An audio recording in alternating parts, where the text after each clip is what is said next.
mention that the well or two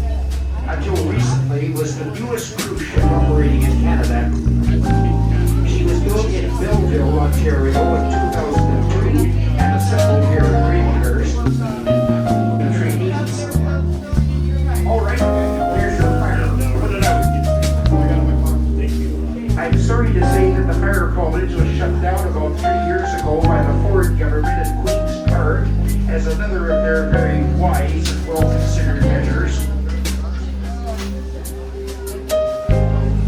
And just now, on the left or port side of the ship, we're actually passing Parker's Point, as I mentioned earlier.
The lighthouse was originally built here in 1905. The one you see there now is a replica built about 8 or 9 years ago by the Coast Guard.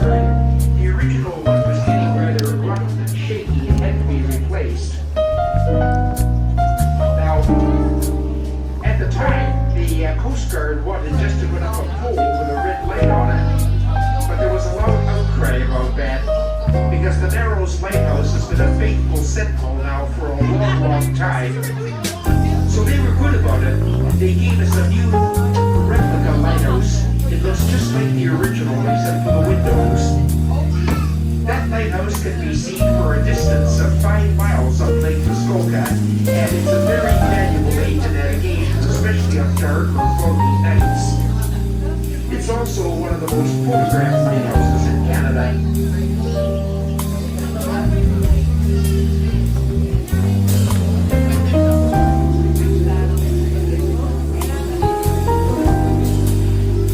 Ladies and gentlemen, as you can see, the scenery has changed dramatically. We just left Muskoka Bay. And over there now on the mainland shore to the right, or starboard side of us now, you can see a bay, ladies and gentlemen. That bay is known as Brighton's Bay.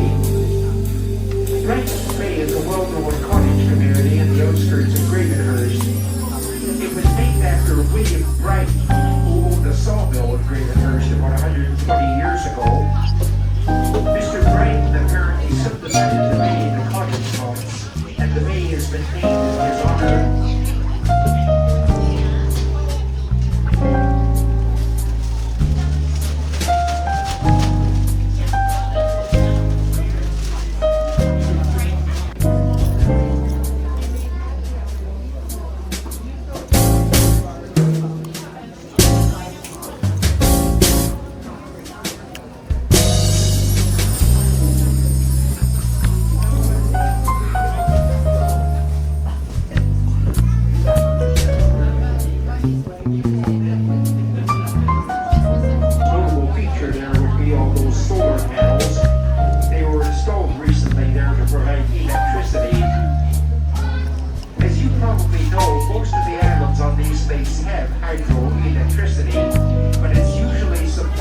Submarine cables running from one island to the next.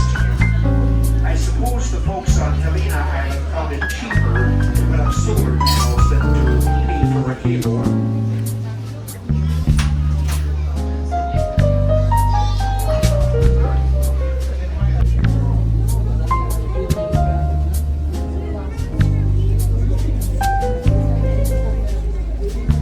Now, ladies and gentlemen, we are not cruising in the South China Sea right now, but we are cruising right past Java.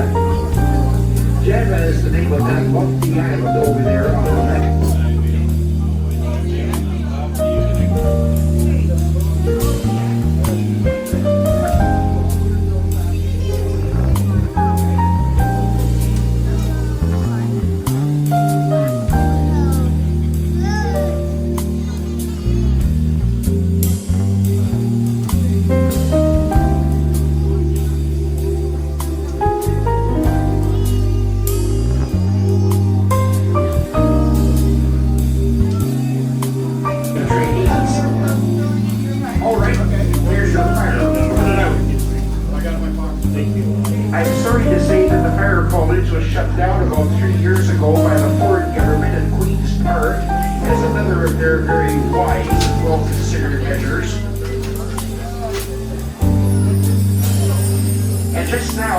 the left or port side of the ship were actually passing Parker's Point.